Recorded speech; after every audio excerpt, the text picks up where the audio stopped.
Boa noite, boa noite, boa noite. Dá um abraço quem está do seu lado, dá um beijo. Isso. Arruma um bom amigo aí para pagar a tua pizza no final do Soma.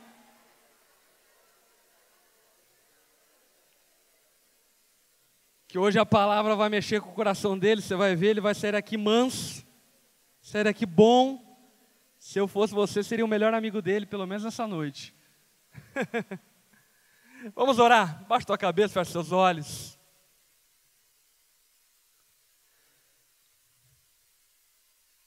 Pai bondoso, Pai de amor, nós te louvamos porque temos consciência que o Senhor está aqui no nosso meio. Temos convicção de que a tua presença é algo que nós podemos usufruir aqui. E por esse motivo eu clamo a Ti, ó Pai, que o Senhor possa convencer os nossos corações, quebrantar os nossos corações, mudar a nossa mente. Torna-nos, ó Pai, pessoas mais parecidas com Teu Filho Jesus. Nós estamos dispostos a mudar se o Senhor falar conosco. Abrimos nosso coração a Ti e clamamos a Ti que o Senhor nos dê revelação, discernimento de tudo aquilo que vamos ouvir nessa noite. Que a Tua palavra possa entrar no coração de cada um aqui como alimento espiritual que nos transforma de dentro para fora. Nós honramos a Tua presença nesse lugar, Jesus. Nós Te exaltamos, Abba Pai. Nós Te glorificamos, Espírito Santo de Deus. E clamamos que o Senhor passeie no nosso meio com glória e majestade. Essa é a nossa oração. Esse é o nosso clamor que nós depositamos diante de Ti. No precioso nome de Jesus. Amém. Amém? Abra a tua Bíblia lá no Evangelho de Mateus, capítulo 21. Enquanto você vai abrindo, eu preciso explicar para você o contexto no qual essa parábola do reino é contada. E o contexto dessa parábola começa no versículo 12 de Mateus capítulo 21. No versículo 12, Jesus vai até o templo, o famoso templo de Salomão. Quem já ouviu falar do templo de Salomão? Não é o templo do Macedão, é o templo de Salomão. O templo de Salomão foi algo que Deus entregou ao seu povo, para que o seu povo pudesse cultuar a Ele. O templo de Salomão continha a presença de Deus. Sabe, a partir do momento que Adão e Eva pecam, eles são destituídos da glória de Deus, e Deus então cria um plano absurdo, e o plano era: eu vou habitar no meio do meu povo, e a maneira como eu vou habitar no meio do meu povo é estabelecer um templo, e nesse templo vai haver um lugar chamado Santíssimo Lugar, e eu estarei lá. Eu estarei lá para perdoar pecados, eu estarei lá para interceder pelo meu povo. O meu povo agora não mais ficará órfão. Deus escolhe a descendência de Abraão e dá a eles a graça do templo, o lugar aonde Deus habitava, o lugar aonde o povo poderia orar, o lugar aonde o povo poderia se conectar com as coisas celestiais. E aí então Jesus entra no templo, e quando ele entra no templo, parece que ele está tipo num atacado, no mercado municipal. Tava os caras jogando peixe, pega o peixe, R$10. Jesus fala: pera aí, velho. O que está acontecendo nesse lugar? É mais ou menos quando alguns pastores vão visitar alguns grupos pequenos, sabe? Que ele chega lá esperando encontrar algo muito espiritual, muito profundo, e chega lá e encontra carnalidade. Foi exatamente o que Jesus encontrou no templo de Salomão. Sabe, as pessoas transformaram o templo, o lugar onde Deus havia dado ao povo para se comunicar com Ele. Eles haviam transformado esse lugar santo, sagrado, em um covil de ladrões. Um covil, um esconderijo de toda espécie de imoralidade, de toda espécie de maldade. Aquilo era um mercadão municipal. Sabe, as pessoas brigavam. As pessoas, enfim, se esbutifiavam ali e estavam um pouco se lixando pelo fato de que aquele lugar era a presença de Deus. Eles ignoraram a sacralidade do templo. Eles ignoraram o poder, a glória, a majestade que havia no templo. Jesus, quando entra, ele fica furioso. E a palavra conta que ele sai revirando tudo quanto é mesa, ele chuta tudo. Fica cabreiro. Olha para todo mundo e fala, vocês estão loucos? Aí um fala, o que foi? Você está louco? Jesus dá uma de louco. Ele vira tudo, ele vira as moedas, a moeda caindo para tudo quanto é lado, é pombo voando, pega o pombo, enfim, é uma loucura. Porque Jesus fica indignado com a forma como eles estavam tratando o templo. Logo depois da saída do templo, logo depois desse episódio fadídico, esse episódio aonde Jesus dá uma de justiceiro espiritual e celestial, logo depois desse episódio, ele está saindo do templo e ele vê uma figueira. Historicamente, profeticamente, Israel sempre foi comparado a uma figueira. E ele vê uma figueira, de longe. Aí Jesus olha para a figueira e fala, que delícia, vou comer um figo. Quando eu morava em casa, eu tinha plantado uma figueira na minha casa. Eu nunca comi figo porque eu nunca descobri como se come figo. Aliás, é uma curiosidade que eu tenho que pesquisar no Google. Mas eu plantei a figueira e ela dava altos figos, e os figos caíam, enfim, nunca descobri como comia. Enfim, tirando esse detalhe, Jesus olha para a figueira e ele fala, eu vou comer figo na figueira. Sabe quando dá aquela broca assim? Está morrendo de fome na estrada. Aí você olha lá no horizonte um M. Aí você fala, glória a Deus. Aí você chega perto do M. E na verdade, é uma empresa de parafusos e porcas. Máximo parafusos e porcas. Foi mais ou menos o que aconteceu com Jesus. Ele olha para a figueira de longe, ele fala, eu vou comer figo. E quando ele chega lá, não tem figo. Jesus já está virado do templo. Ele olha para a figueira e fala, você está de sacanagem comigo. Você não está ligado o que aconteceu lá no templo? Não te mandaram WhatsApp, não? Não postaram no teu Facebook, na tua timeline, e não chegou o que eu fiz lá no templo? Aí Jesus olha para a figueira e diz a ela, morra, diabo. E de repente a figueira seca.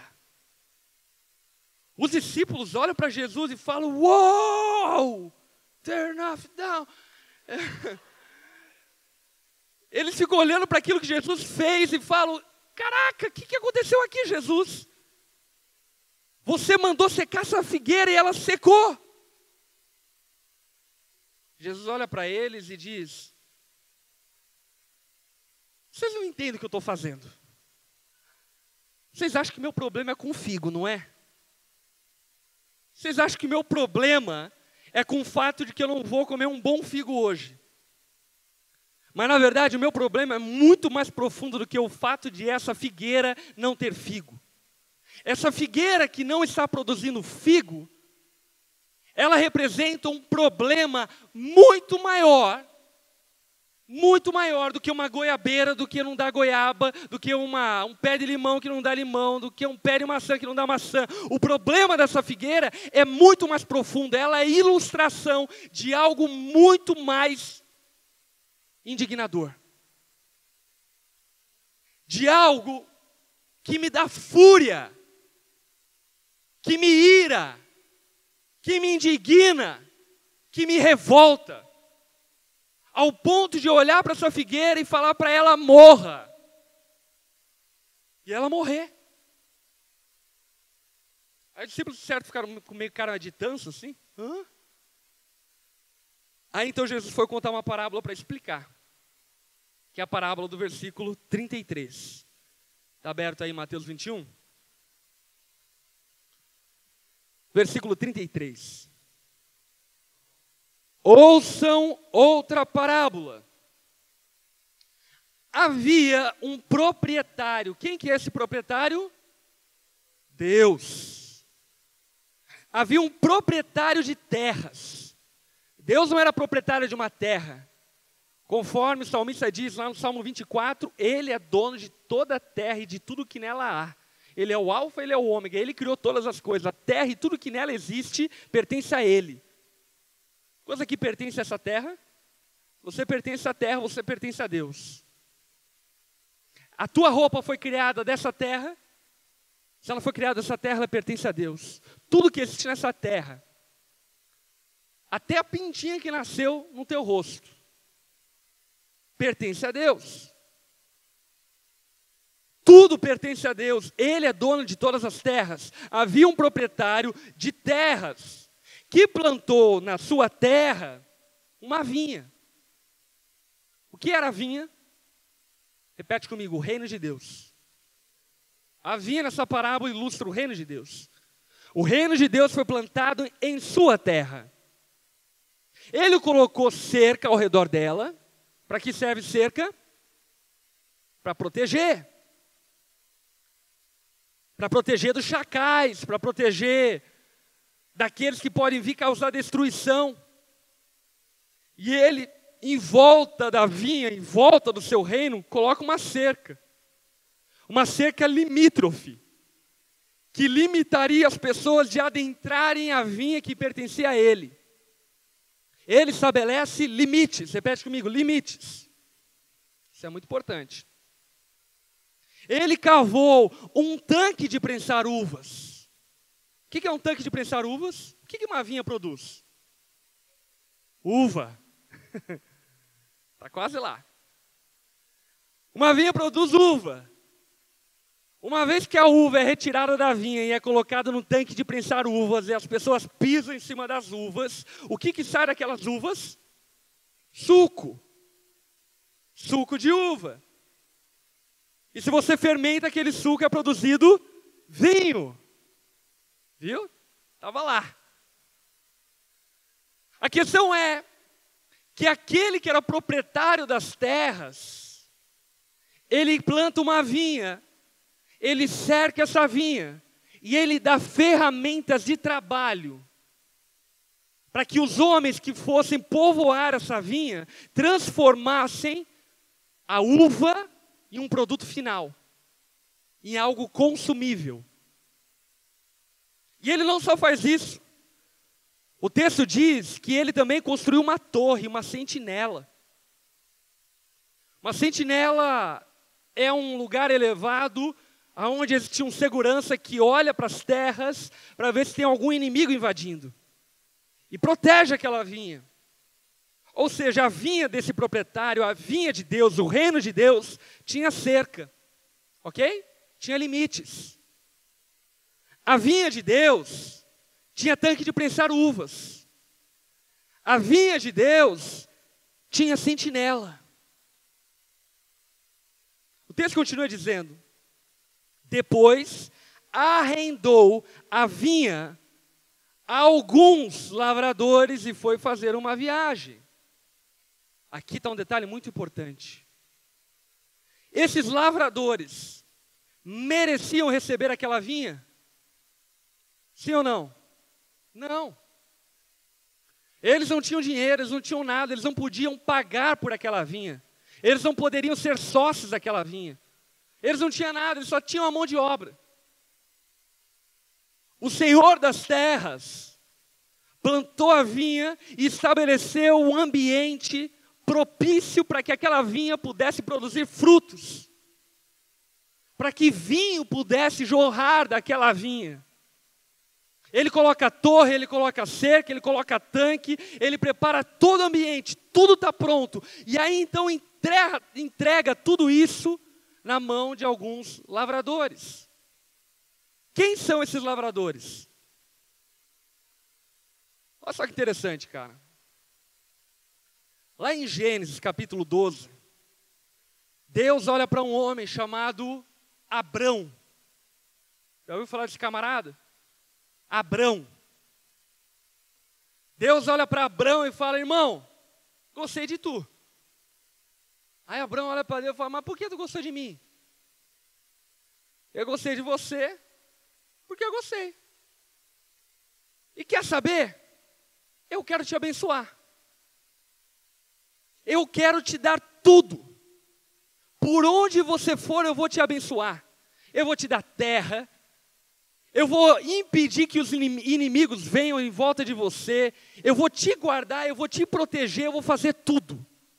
E aí então se inaugura a história do povo de Israel. Se você lê o Antigo Testamento, você vai perceber, em todo o tempo, um cuidado avassalador de Deus com Israel. Por exemplo, você acha que é normal em um povo, um menino chamado Davi derrubar um Golias? É normal isso acontecer em guerra? É normal alguém ganhar guerra gritando, como em Jericó? O povo foi em volta de Jericó e e Jericó caiu. E ganhamos. Parece eu jogando FIFA com a freguesia. Fácil. Sabe, você já viu a história, por exemplo, de Gideão? Sabe como Gideão enfrenta milhares de pessoas com 300 homens? Ele enfrenta 100 mil homens com 300 homens. E Deus concede a vitória para Gideão. O povo de Israel vence. Leia o livro de Esther. O rei queria aniquilar o povo judeu da terra. E Deus concede graça ao povo judeu. O povo judeu é o povo mais antigo da terra. Eles subsistem, eles prosperam, eles têm tudo. E você realmente acha que tudo que eles possuem, tudo que eles têm é fruto do esforço deles? Mano, o que é Israel? Israel é um ponto no meio do nada. É um deserto. Não tem nada. Israel é uma terra desértica, improdutiva. Porém, até os dias de hoje, aquilo que comanda o sistema econômico do mundo são os judeus. Bancos, comércio, grandes indústrias, tem judeu para tudo quanto é lado. Dificilmente você vai ver um judeu pedinte. Dificilmente você vai ver um judeu falido. Porque de fato existe uma bênção que Deus concedeu para esse povo. E essa bênção veio do seu patriarca Abrão. Por quê? Porque Abrão era gente boa? Não. Porque Deus era gente boa. E porque Abrão decidiu crer que Deus era gente boa. Falou: tu parece gente boa. Tu também. Então eu vou te abençoar, filho. E assim começa a história triunfante do povo de Israel. Eles recebem o reino de Deus. E o que é receber o reino de Deus? Receber o reino de Deus é receber o favor de Deus. Receber o reino de Deus é receber o poder de Deus. Receber o reino de Deus é receber o auxílio, a ajuda de Deus. Davi não derruba Golias na sua força, ele derruba Golias na força do Deus de Israel. Porque ele cria que existia um rei que havia dado ao povo dele o reino. Então agora eles estão prontos para dominar, para conquistar, para pegar aquilo que pertence a eles. Esses lavradores que receberam a vinha, originalmente, era o povo judeu. Deus arrendou a eles uma vinha e foi fazer uma viagem. Versículo 34. Aproximando-se a época da colheita, enviou seus servos aos lavradores para receber os frutos que lhe pertenciam. O arrendamento funciona dessa forma. Você dá a alguém o seu negócio para que aquela pessoa administre e para que então você participe do lucro da administração dela. Quando Deus arrenda o seu reino para o povo judeu, o que Deus está dizendo para Abraão é o seguinte: nós vamos ter uma parceria, Abraão. Eu vou te dar o que você não merece, Mas eu quero ver você produzindo frutos. Eu quero ver você produzindo frutos. E um dia, eu vou vir buscar os frutos dessa vinha. Um dia, eu vou vir resgatar aquilo que me pertence. Versículo 35. Os lavradores agarraram seus servos e um espancaram, a outro mataram. Uma galera gente boa. E apedrejaram o terceiro. Então enviou-lhes outros servos em maior número. O Senhor pensou, vou mandar uma gangue. Juntou uns caras, uns anjos com cara de mal, uns profetas com cara de mal. E falou, vai resgatar o fruto de Israel. E os profetas vieram. E o que aconteceu com eles? Eles foram mortos. O povo judeu matou os seus profetas. Dezenas e dezenas de homens e mulheres que vieram da parte de Deus dizer ao povo, ei, toda a bênção que Deus concedeu a você há de ser cobrada por Ele. Ele quer os frutos daquilo que Ele te deu. E o povo, quando ouvia isso, sabe o que eles faziam? Eles matavam os profetas. Porque eles estavam querendo usurpar o reino de Deus. Eles estavam querendo usurpar aquilo que não pertencia a eles. Então, por último, Jesus está contando a parábola, ok? Ele diz, por último, o proprietário enviou o seu filho. Quem que é o filho do proprietário? Jesus. Ele está falando dele mesmo. O proprietário enviou seu filho. Por quê? Porque ele pensou assim, eu vou enviar meu filho. Se eles verem meu filho, eles vão entender que o negócio é sério. Eles vão ver que a gente não está brincando aqui. E o filho vem. Jesus veio. E Jesus vem com a mesma mensagem dos profetas. O Deus que deu o reino a vocês, povo judeu, quer resgatar aquilo que pertence a eles. Aonde estão seus frutos? Aonde estão seus frutos? É por esse motivo que Jesus entra no templo e vira as mesas. É por esse motivo que ele olha para a figueira e diz, morra. Sabe por quê? Porque Jesus veio buscar frutos e não encontrou. Não encontrou frutos. Pelo contrário, encontrou um povo mesquinho, avarento, voltado para si mesmo, preocupado com seus próprios interesses, que transformaram as coisas de Deus em algo para benefício próprio, se apropriaram daquilo que não pertencia a eles, fizeram do reino de Deus o seu próprio reino. E Jesus, olhando para tudo isso, a ira consome ele interiormente.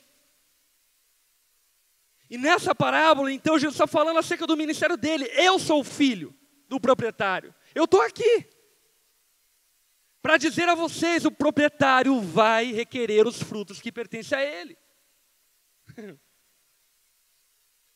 Mas quando os lavradores viram o filho, disseram uns aos outros, este é o herdeiro. Vamos matar ele, porque se a gente matar ele, resolve o problema. O Senhor já está caduco mesmo, viajou, não quer saber de nós. A gente mata o moleque e a terra é nossa. É tudo nosso. Então, eles o agarraram, lançaram para fora da vinha. É muito interessante isso, por quê? Porque Jesus foi morto fora dos muros de Jerusalém. O povo agarrou ele e lançou ele para fora de Jerusalém, fora da vinha. E fora da vinha o mataram no Monte Gólgota. Cuspiram, açoitaram ele. E ele foi morto. O filho do dono dessa terra. Aquele que veio resgatar os frutos que pertenciam a Deus, ao Pai. Agora olha só o versículo 40. Portanto, quando vier o dono da vinha, o que fará com aqueles lavradores? Olha a resposta. Responderam eles, matará. Ei, matará. de modo horrível esses perversos, e arrendará a vinha a outros lavradores que deem a sua parte no tempo da colheita. O povo de Israel foi severamente morto, atacado. E até os dias de hoje eles não conseguiram reconstruir a nação de Israel. No ano 70, houve uma invasão romana em Jerusalém, eles derrubaram as muralhas de Jerusalém e acabaram com tudo. Israel como nação foi redistribuída pelo mundo. O povo foi esparramado por todo mundo. Sabe por quê? Porque Deus estava fazendo juízo com o povo que recebeu o seu reino, mas não honrou o reino que recebeu. Mas essa parábola não fala apenas sobre a justiça de Deus a respeito de Israel. Essa parábola fala que havia um grupo original de lavradores que receberam o reino. Eles não honraram. E porque não honraram, o Senhor pegou o seu reino e deu a outros lavradores. Quem são esses lavradores? Nós. Todos aqueles que receberam a Jesus como Senhor e Salvador, receberam o reino de Deus. Quem aqui entregou sua vida a Jesus? Quem aqui serve Jesus, é discípulo de Jesus? Levanta sua mão bem alto aí. Sabe, cara, se a tua entrega é genuína, se a tua entrega foi verdadeira, sabe o que você recebeu? Você recebeu o reino de Deus. O reino de Deus está em você. Sabe o que significa? Isso significa, presta atenção aqui, que as mesmas bênçãos que estavam sobre o povo de Israel, está agora sobre a nova Israel de Deus. Que o mesmo favor que estava sobre Israel, está agora sobre o povo de Deus. Que a mesma presença, a mesma glória, a mesma majestade, o mesmo poder que abriu o mar vermelho está sobre mim e sobre você. A mesma glória que transfigurou a face de Moisés está sobre nós. Nós somos a Israel de Deus, nós somos aqueles que receberam o reino de Deus, nós somos aqueles que receberam de graça o favor de Deus, o seu reino. O reino de Deus está em você. Você pode bater uma salva de palmas para isso, cara?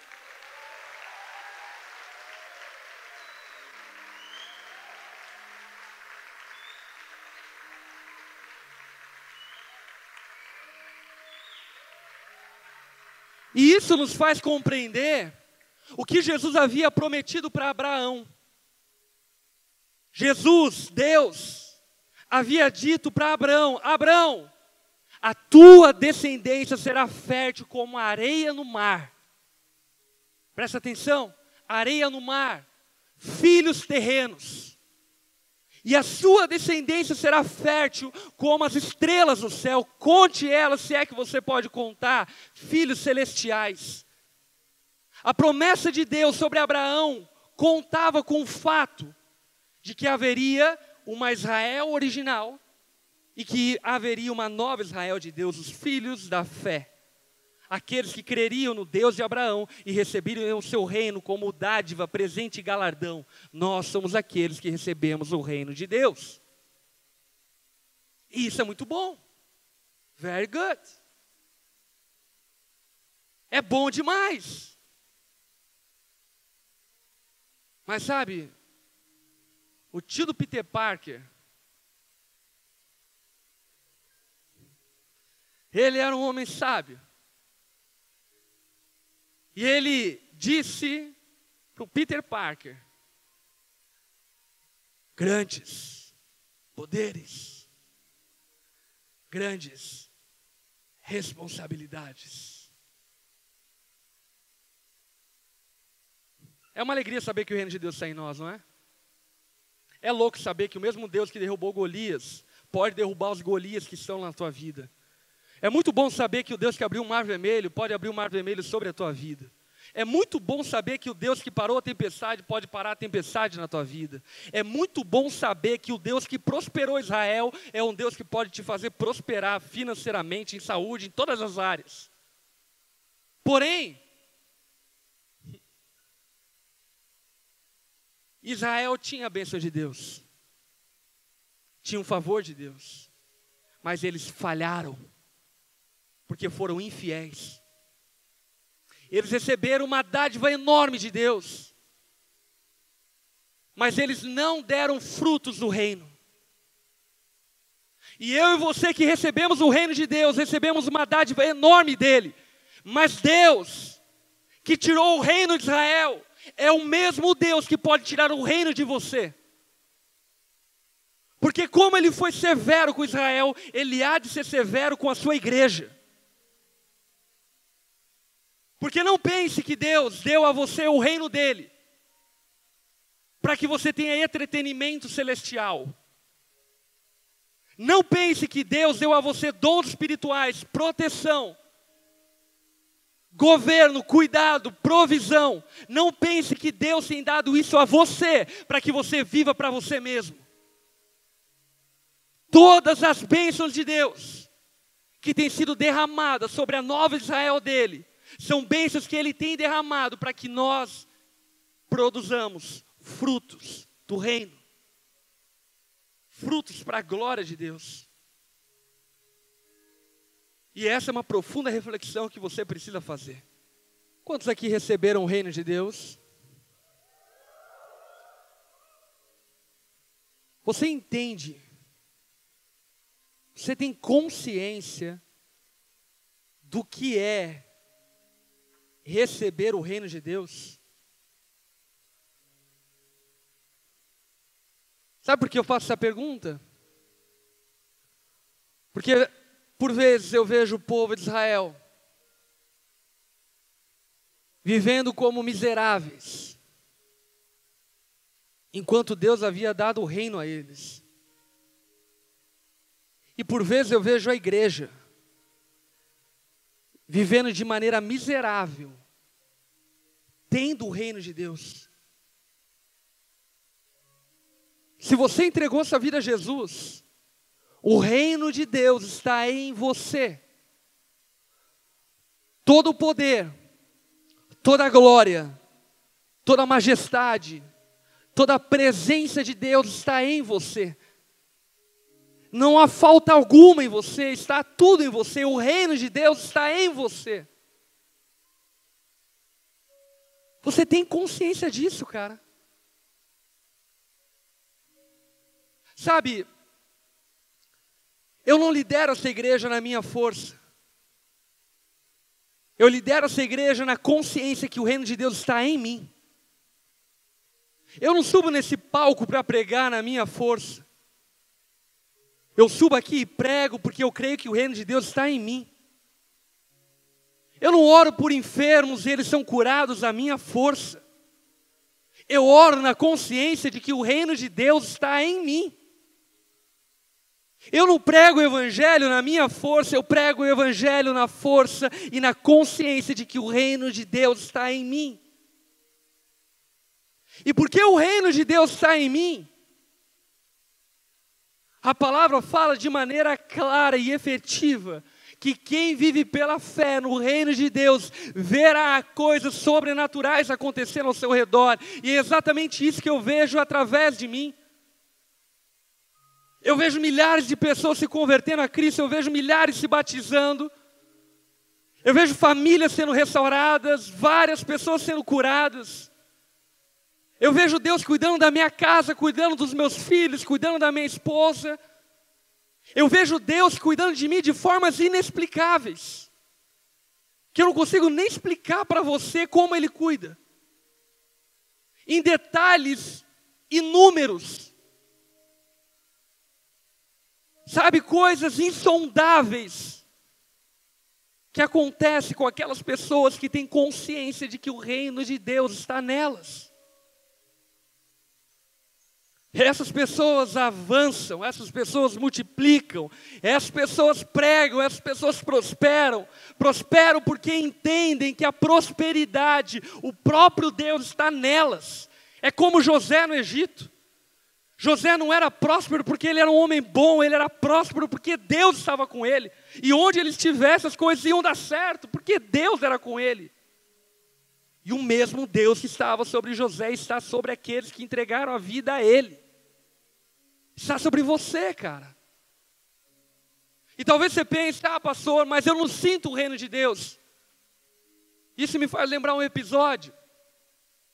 Uma vez eu fiz um casamento, e aí passou 2 semanas, enfim, casaram, lua de mel, etc. E eu vi o casal aqui na igreja e perguntei, e aí?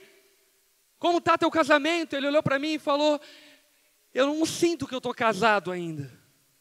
E eu olhei para ele e falei, você está. Você não precisa sentir. Você está casado. E eu quero dizer para você que você não precisa sentir o reino de Deus, você precisa ter consciência do reino de Deus. E viver a partir dessa consciência. Liderar a partir dessa consciência, pregar a partir dessa consciência, orar a partir dessa consciência. Essa semana mesmo, no Soma de quarta-feira,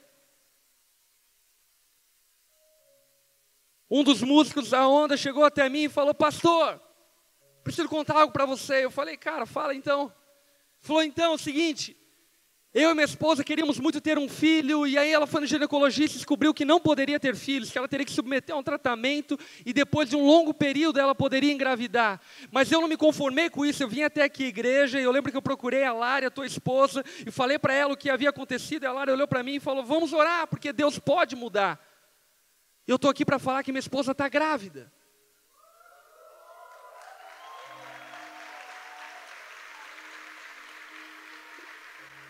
Sabe o que é isso, cara? Isso não é poder de uma mulher. Isso não é poder de um homem. Isso é consciência de reino. Por esse motivo, eu e você precisamos viver a partir dessa consciência. Porque é somente através dessa consciência que nós transformamos o mundo ao nosso redor. Se nós vivermos a partir do nosso esforço, se nós não compreendermos que o dono, o proprietário das terras, nos deu o seu reino, e sermos zelosos com esse reino, não acredite em mudança. Você precisa assumir o fato de que você é filho do Altíssimo, de que o Deus Emanuel está com você, e de que se Ele está com você, nada pode contra você. Ele é o mesmo Deus. O mesmo Deus que antigamente falava, 1000 cairão ao teu lado, 10.000 do outro lado, e tu não serás atingido, porque o meu reino está contigo. Maior é o que está em vós do que aquilo que está no mundo. Não há condenação sobre a tua vida, você é livre. O reino de Deus está naqueles que entregaram a sua vida a Jesus e se renderam a Ele.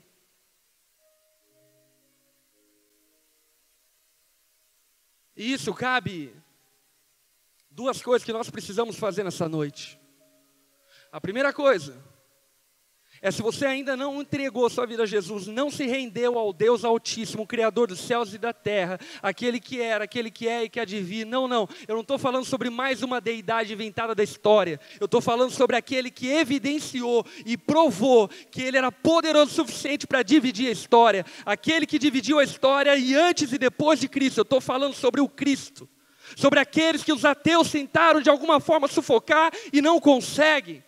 Sobre aquele que tentaram manipular ao longo da história e ninguém consegue.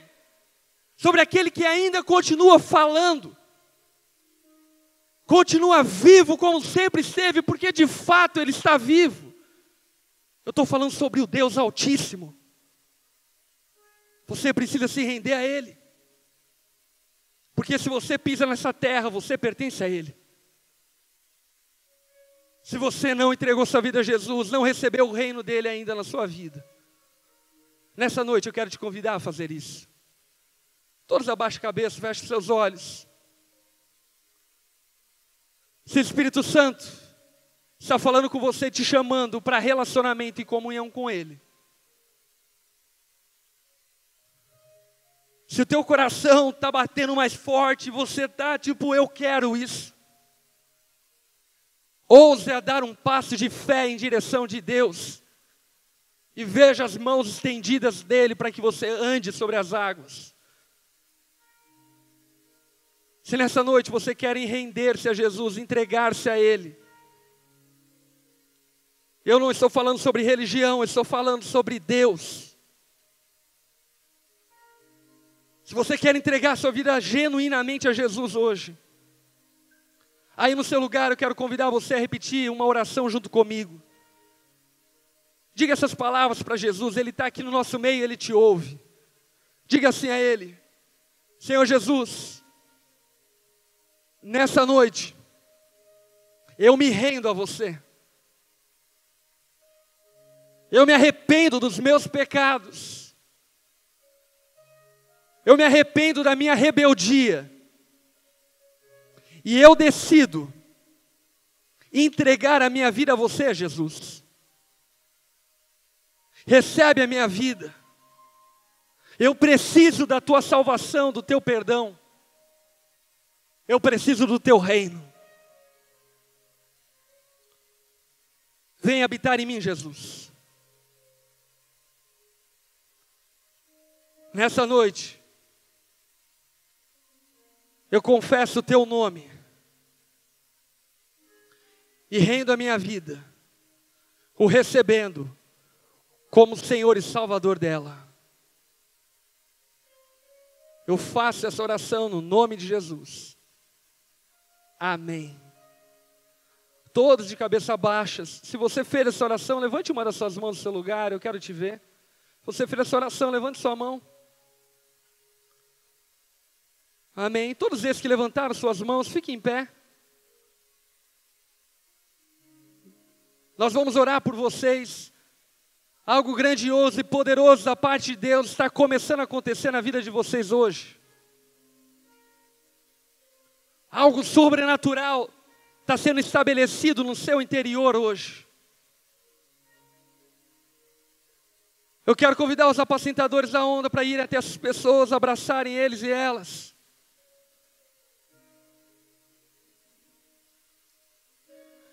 Esses homens e mulheres que estão abraçando vocês são homens e mulheres que têm caminhado com o Cristo. E hoje eles se comprometem a ser amparo, ajuda e auxílio para a vida de vocês.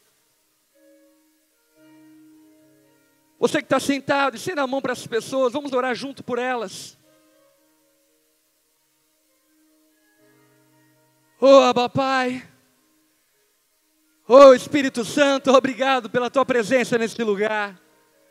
Obrigado porque o teu vento está soprando sobre esse lugar. Obrigado, ó Pai, porque nessa noite pessoas foram convencidas pelo Senhor de que não existe outro a não ser a Ti. Que Tu és aquele que era, que é e que há de vir. Jesus, nós Te exaltamos. Magnificamos o Teu nome nesse lugar. Exaltamos o Teu nome nesse lugar. Seja exaltado, seja glorificado. E receba a adoração dos Teus filhos arrependidos. Nessa noite os abrace com Teu Espírito.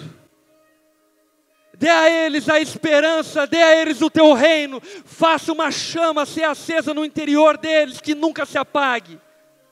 Que o Teu reino possa ser estabelecido neles. Nesse momento, nesse lugar, nesse instante. Que o Senhor possa lavá-los de toda impureza, de toda injustiça. E os receba como Teus filhos, filhos amados. Nós Te exaltamos e agradecemos a Ti, ó Pai, porque há salvação nesse lugar. Obrigado pela Tua graça. Obrigado pela Tua bondade e amor que nunca cessam. Nós Te exaltamos, Jesus. Abençoa a vida de cada uma dessas pessoas. Dê a elas o dom do novo nascimento. Dê a elas um coração novo, sensível. Um coração que escuta a Tua voz. um coração igual ao teu. Faça isso, Pai, no nome de Jesus. No nome de Jesus que nós oramos. Amém, amém. Dá uma salva de palmas bem alto, mais alto que você puder.